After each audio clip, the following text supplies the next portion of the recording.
Hello, everyone. Welcome to Football Lab, our Euro special, episode 6. Today, I'm joined by Christian Brookes, Pete Mielczarek, and our guest for today, John Ripley. Welcome, everyone. Hi, welcome. And today we will be discussing the semi-finals, England beating Denmark, and also the Italy against Spain match. And we'll be having our predictions for the final. So, what does everyone think of Wednesday night's drama with the extra time against Denmark? It was quite a match, wasn't it? It was unbelievable.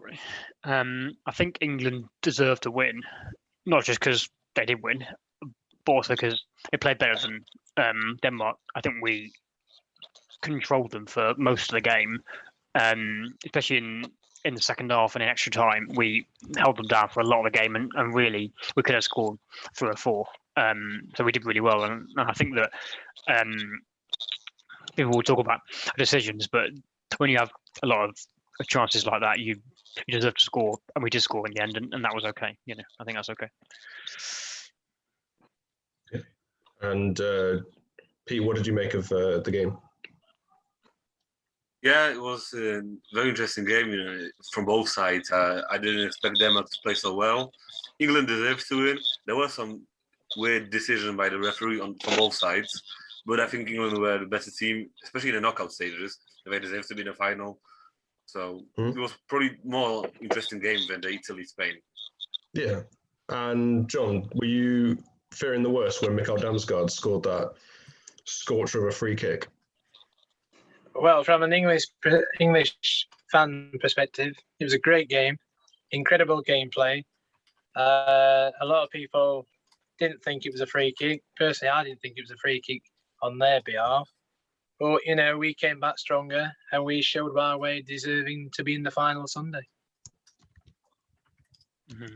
I kind of agree. I think, with decisions, it's easy to point out, and Danish and then also Scottish and Welsh and Irish fans will all say, well, England's penalty was not a penalty, but also, like I said, their free kick was not a free kick, and we should have had a penalty earlier in the game as well. So it's kind of like, with their free kick, probably it wasn't a free kick. I didn't see it at the time. I was busy sort of the first hour or so of the game, but it was an amazing free kick. It reminded me a bit of Gareth Bale's free kick for Wales against England in Euro 2016.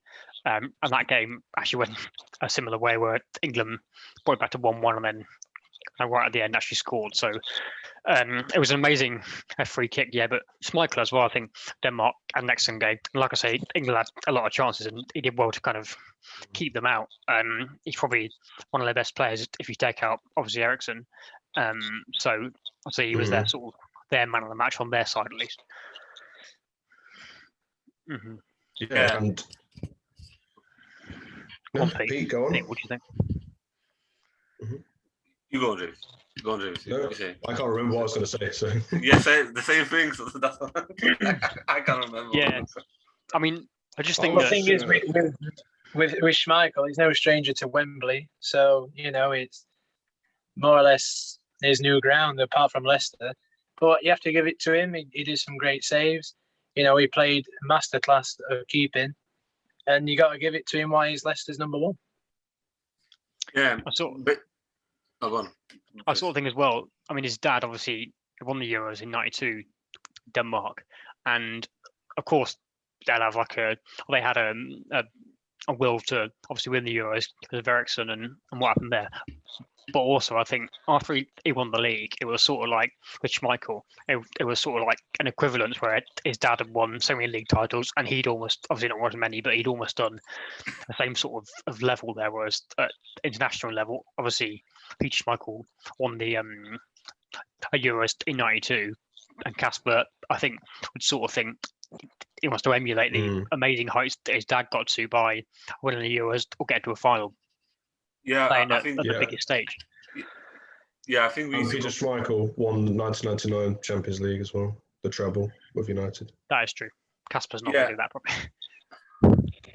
Yeah, we need to congratulate Denmark for what they achieved in this tournament, especially what happened in the first two games, and Eriksen, of course, when that happened. Then they fought really well against the Belgium team, and they lost only by 1 goal. And then they came back 4-1 against Russia, 4-0 against Wales, 2-1 against the Czech Republic. Even against England, Denmark was the only team to manage scoring against England. None of the teams scored against England, this team. So, go on. No, go on. I finished. Oh, I was just going to say that he made a lot of good saves in that game. And I think he could probably I reckon he could go to Real Madrid, Barcelona, any of them. He's that good. And yeah, he played a great game. 20 shots England had. Do you guys think that England were a bit wasteful? A little bit, but I think also, like I say, Schmeichel played really well, and it was sort of down to him. But I mean, you could say with our goal, it was kind of like a fluke where it was an own goal, but I sort of feel like it was going anyway. Kier, is that how you pronounce his name? Yeah. Scored the own goal. If he hadn't have gone onto it, it goes to Sterling and it goes in. And some people are even saying it's Sterling's goal as it is. So I feel like, England didn't score a huge amount of their chances, but it's sort of down to more Denmark's actions than England. So I think, and that goal, when Denmark score, you've kind of got to take the initiative and score really soon after. If we then leave it and half time goes and it gets to 60 or 70 minutes, it really starts to get quite sort of pressured. And actually, these players have dealt with pressure really well, but a lot of teams then start to kind of panic and it goes the wrong way. The fact we scored quite early, I think, really helped, and it meant that we could sort of come back and then sit back in the game a little bit and relax. Well, what I was going to say to answer your question, James, I don't think that all these situations were wasted, because Danish defense was really, really well organized in that game. It causes a lot of grief for England attackers. So they had a very strong defense, and Schmeichel as a keeper is great. But England dominated the game. At the start, Denmark tried to keep up the level, but I anticipated that they would get tired quicker than the English players. You could see Sterling, after 120 minutes, he was still sprinting. Yeah. He was still sprinting. I was just going to say, I think James is frozen. My perspective was that could potentially, I know Southgate's formula worked, but had he done used more attacking players, for example, kept Saka on the whole game, or if he played Grealish from the start, or if he played Rashford, would we have won within 90 minutes and more easily? Because I feel like it was a bit of a gamble, as if we were basically kind of defending. We're trying to stay neck and neck with them. Yeah. I think if we go attack, we'd have built a 2 or 3 goal lead up in the first half. Yeah, you keep sort of freezing James, but I sort of agree that Grealish coming on, it was a great sort of decision. And if you think in the Germany game, he made such an impact and had a part actually in both the goals. And it was odd. I felt that he came off in extra time. It's quite rare, even and obviously it's a longer game. There's extra time, and you have 6 subs in the end with extra time. But it's still rare to have a player who comes on and then goes off. That feels quite odd, if you know what I mean. So I'm not sure if that was the right decision, but you got to give it to Southgate. We've won the game, and that's kind of all that matters. But I think I want to talk about penalty a little bit as well, because a lot of people obviously said it wasn't a penalty, but I think another important thing is if you think in 2010, in the World Cup, England went out because of the ghost goal with Lampard, Maradona's handball in 86, I think. There's a lot of decisions, and Rooney's sending off in 2006, and Beckham's in 98, or Beckham's wasn't sending off. It feels like quite a lot of decisions that have gone against us over years and years. So it going our way now, even though actually it's not really gone our way, it's fair. what I think about this is, I think the referee knew he made a mistake on Kane, because Kane, that was the penalty. On Sterling, he wasn't a penalty, but he knew he made a mistake, so he like made it up for England by giving that penalty. The referee was very, very bad for a semi-final. For both teams, he was bad. So he wasn't in favor of anyone. Hopefully he will not be refereeing such important games anymore. Yeah, the Italy-Spain referee was good. He let the play go, so it was very fast-paced. Hopefully, beyond Cooper's, the Dutch referee for the final will be all right. Yeah. So let's hope. The point I'll make on England is a lot of people were saying England didn't deserve it. So I said a lot of people thought that England didn't deserve it, and as international fans, because of the laser in Kasper Schmeichel's eyes and the football on the pitch, and as play should have stopped when the goal went in. What do you guys think of that? Yeah, well, it's ridiculous. You get into the semi-final. Your team is stronger, more dominant. Why do you need to put up the keeper? And also the booing of the anthem. Be a bit more respectful for the opponent as well. You have a strong team. I don't know. It's not all of the fans. There's a couple of idiots, and they should be tracked down, and they should be paying the fines, not the FA, because the FA didn't do anything wrong. Yeah. It should be the couple of idiots that are doing that. I thought it was crazy. Why is the FA fined? It's not their fault that some guy. I do agree that it's awful that someone boos. I mean, you got three things now. People have booed taking the knee, although thankfully it didn't in this game. People have booed the anthems in the Germany game, and again, subsequently, another putting a laser in Schmeichel's face. It's just it feels like England are a really good team now. We don't need lasers in goalkeepers' faces or like intimidating teams with booing. It's not. We don't need it. We're a good team as it is, and it's just it does our perception on the international stage a lot of damage, and it means that in the final, most people across Europe are going to be supporting Italy, and they would probably supporting Denmark on Wednesday as well. So it makes it worse for England. But it's absolutely right that it's a tiny minority. And I guess if anybody is listening in other parts of Europe, you should know that most people in England don't agree with this, and they think that it's stupid. So it's not a majority of people. Moving on to the Italy against Spain game, the day before, obviously Italy took it to extra time and were able to win on penalties. So does everyone think that Italy are looking like potential winners? I think it's 50-50, but maybe 60-50 for England. I think England are slight favourites. They have a younger squad. They have many substitutes, so it's going to be very close. But I think England will edge it. I think Italy are a better side than Spain. Deserve to win. I was surprised it went so far. When Italy scored, I sort of thought that'll be it and it'll be over. But obviously it wasn't. So yeah, I feel like I deserve to win that game, and they're a good side. So I'll give England a good game in the final, I'm sure, but you have got to look back at their previous games in the knockout stage. Austria in the second round, they scraped through with a 2-1 win in extra time, and they had Belgium, and they did win, but it was only 2-1, and it wasn't an overly convincing win. And then they had Spain and won on penalties, so it's kind of England in all Ukraine and Germany game have won convincingly. Italy haven't had that one, so I think I kind of disagree with you, Chris. I disagree with you, Chris, because I think Spain and Belgium are far more tougher opponents than Ukraine. So Belgium especially, they have a strong squad, and I think Italy were way better than Belgium. Against Spain, I was surprised. I thought Italy was going to have an easier game, but that was the best Spain performance of the tournament against the Italians.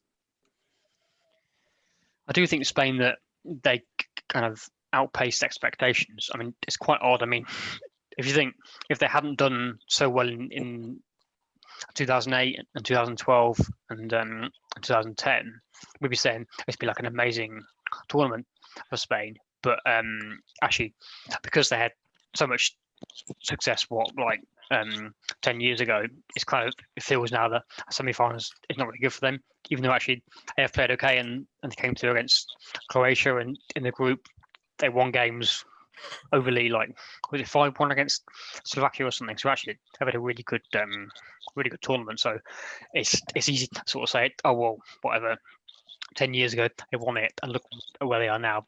But actually they've done really well, and they've got to the same stage as England did 3 years ago. And then we were saying it's England's best tournament for 30 years, and now they're at that stage, and a lot of people think it's not so good. Whereas actually I think it's a good performance. Yeah, but it's like with Portugal. Portugal were lucky winners of Euro 2016, I think. That's my opinion. And if Spain made it to the final, I think they would be lucky. Italy deserved that final. This tournament. Yeah. Looking at the game itself, though, did you guys think that Spain were better on the balance of play, and that Federico Chiesa, that goal kind of came against them under play? It's difficult to say. I think Italy had a lot of good chances, but after Italy scored, I sort of thought that Spain started to take control a little bit more, similar to in the England game, I guess, where they were like on the front foot, and then as soon as we scored and made it 2-1, sort of dropped back, and then Denmark had a lot of the possession. But it was similar in that game, I think. In the penalties as well, it wasn't a very sort of good shootout. And Spain, I sort of feel Italy, they are really good at penalty shootouts, and Spain are not. They've lost to England in the past, which kind of shows how poor they are. And England are the worst team in the world, and they've lost to England. So, it's just a lot. But yeah, I feel like Italy deserve to win, but that doesn't mean that Spain were an awful team or that they deserve to lose. In my view, at least. That's what I would say. Yeah. But, it's difficult for the final, I suppose, because England have played Italy twice in sort of recent major tournaments. In Euro 2012, Spain won on penalties, and then in World Cup in 2014, England won. Italy won. Italy won, of course. Italy won both games. First on penalties, and then in the World Cup, 2-1 when Sterling scored that kind of ghost goal. I don't know if anybody remembers. 2014. Yeah. Went into the side net, and everybody thought it went in, but it didn't. Which is kind of, we hope that happens again, but we hope it actually goes in this time rather than just hits the side net. And so, we'll have to see, I guess. Yeah. So, John, I know you didn't watch the game for Italy-Spain, but do you think that Italy will be beatable based on the fact that Spain were able to come quite close to beating them? I think they're a dominant team. They won the World Cup in 2006, and they are a tough team. We've played them before in the last 10 years. Each game's been very eventful, so it can go either way. So hopefully. It's basically a team what's been undefeated so far against a team that hasn't conceded a goal. But that record was broken the other night. And it's a big clash, David and Goliath kind of thing. So we'll see how it goes. Yeah, two of the best defences at the tournament. 3 goals, Italy. Two teams that deserved to be conceded. 1 extra time to Austria, 1 against Belgium, the Lukaku penalty, and the semi-final against Spain, Morata. And going on to Morata, actually, he was quite fortunate to dink the ball in for the equaliser, and he did miss the penalty in penalty shootout. What did you guys think of Morata's performance for Spain really during this Euros? I think his performance was better away from home, knowing that he gets a lot of grief from his own fans, which is ridiculous because it apparently goes so fast if they threat his kids or say something about his family, which is ridiculous. I think he's a good player. He plays in a good club, Juventus, and he did score a couple of goals as well. He scored a very important goal in that Italy match. That, thanks for him, they made it to the penalty shootouts, and penalty shootouts at the end of the day are a lottery. Anyone can win. San Marino can win. So he wasn't he wasn't the best striker of the tournament, I think, but I think he wasn't the worst either. I think he was still a key player for Spain. Mm-hmm. Yeah, he scored a great volley against Slovakia in the group stages. Yeah, he scored against Slovakia, against Poland. That was a good goal. Yeah, and Well, yeah. In general, yes, he's had a lot of criticism, but he has still racked up. Is it three goals in this tournament or I 4? think so. 3. Yeah. What do you So- Yeah. what do you think, Chris? Well, he's one of those sorts of players who I think a lot of people didn't have a massively positive opinion of him at the start of the tournament, but it's kind of like an opposite when you think of like Lukaku or Timo Werner, where they were thought of as doing really well, and he was sort of as not doing so well, and it's been the opposite, I guess. So that's important in a sense, but yeah, it's hard to see him go out. He's a really good player, but everyone's got to be eliminated at some stage, apart from obviously the winner. But I guess one thing that's key as well is the golden boot that I wanted to mention, and I think now it's Patrick Schick, Czech Republic, and Ronaldo each on 5. Harry Kane is I on think 4. Schick will get it if Kane doesn't score. Schick will get it because I think Czech Republic went further than Portugal. Oh, okay. I thought think maybe he went so. on assists or something, but maybe not. Harry Kane's got 4 goals, so he just needs one more. Yeah. Yeah. Or if he gets Joy 2, with obviously Ronaldo he wins and it Patrick clearly. Schick. Yeah, but it'd be interesting. Harry Kane, he won it in the World Cup in 2018. I'm not sure if Yeah. that's some sort of a record in winning 2 in a row, but it's impressive for an Yeah, England player to win 2 in a row. That would be quite impressive. That'd be He's mad. also equal Gary Lineker for the most goals. He's equal Gary Lineker for the most goals But in major two. I still think that Sterling is better than Kane this tournament. Well, he's got 3 goals actually because that was an own goal, so he doesn't Yeah, get 4. but he doesn't. But I think he's better. if he gets 2 more in the final, then which is not inconceivable, then he'd be on 5, and then he might win. I think Kane was kind of useless in the extra time. Yeah, he didn't even score a penalty. He was lucky that Schmeichel, didn't put in the corner or something. It was an awful penalty, to be fair. It was a really poor penalty, wasn't it? It's a sort of one that It was a poor penalty. you think of Gareth Southgate in '96. It was really like if he hadn't scored that, it'd come under a lot of. He needs to practice penalties again before Sunday in case it goes to penalties.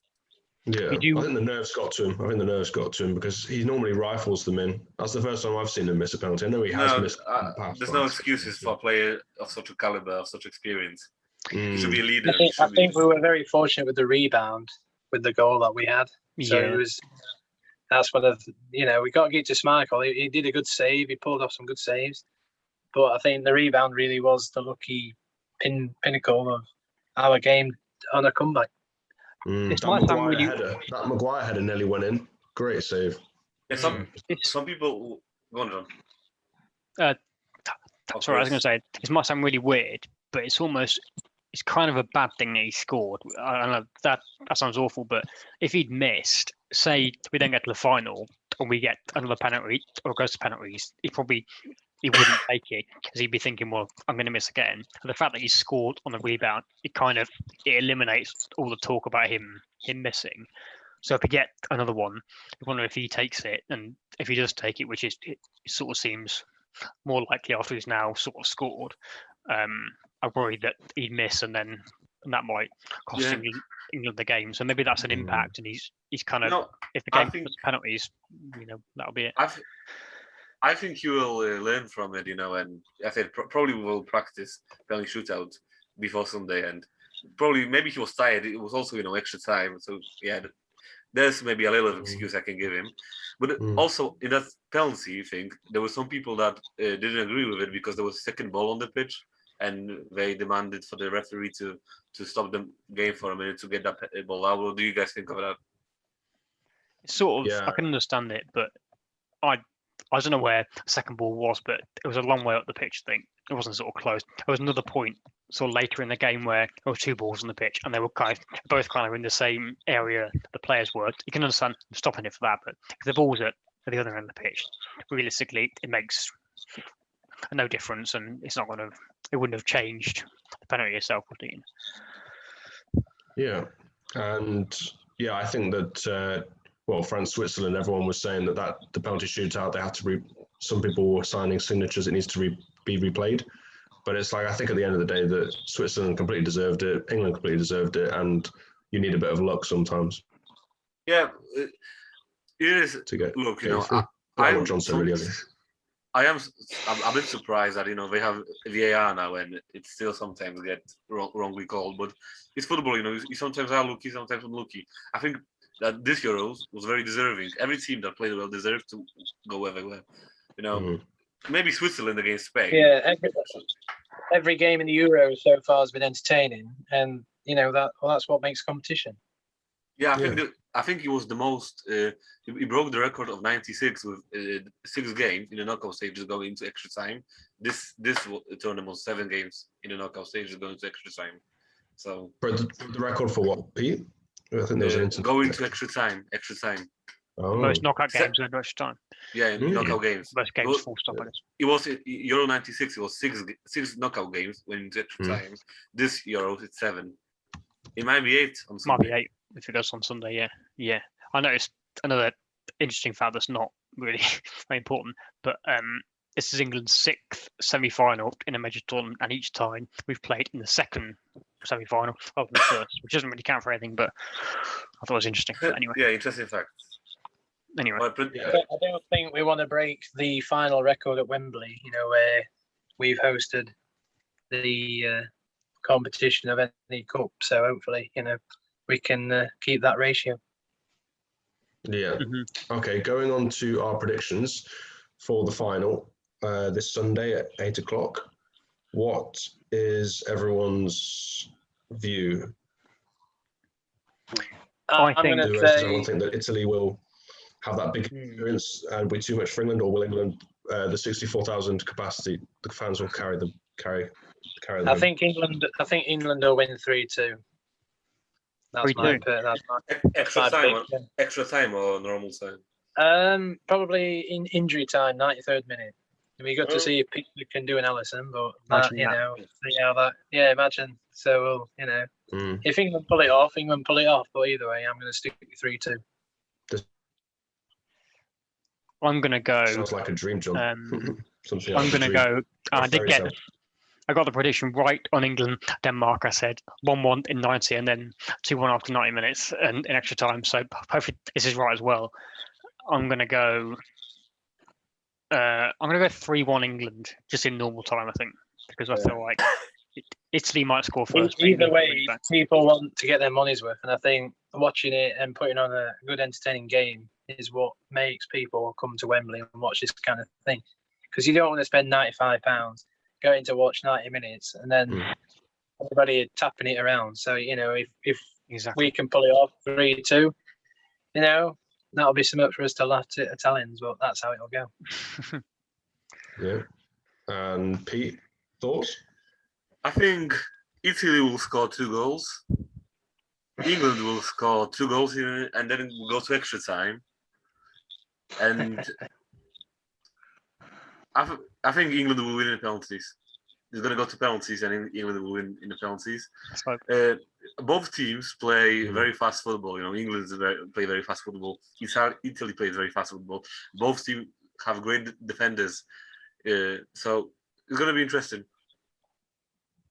Yeah, it'd be good if we win and everybody screams on the underground. So that'd be entertaining. So it's going to be a big party. Hopefully Boris Johnson will make a bank holiday. Yeah, hopefully. We don't know. What do you think, James? Yeah, so I was hoping someone would ask me. I think, Italy got a great defence. Giorgio Chiellini and Leonardo Bonucci. They've got a strong defence. Donnarumma, great goalkeeper. So I don't think they'll concede more than 1 goal. And I think England, they've only conceded 1 goal tournament. Damsgaard's free kick. So I'm going to say it's going to be really, really close. So I think 1-1, and I think it will go to extra time. And I'm hoping, and I think England will nick it 2-1 in extra time. But it's going to be really close. 1 goal make a difference. Potentially penalties. I hope it won't go to penalties because it's a lottery. It's going to be anxiety for everybody. Anyone can win penalties. Other thing is Italy are very, very good at penalties. Yeah, that's definitely true. It's very, very good. So you don't want to play them at penalties. A bit like the Germans. I think that Italy played very well. I said that Italy will win actually before we started our first episode, when everyone backed France. But I think England is the better team this tournament, with the best squad and future stars. Some people say that it's only once in a lifetime because England only won it once in 1966, the World Cup. But I think if England with the potential they have now in the team, I think they can do well in the World Cup next year in Qatar.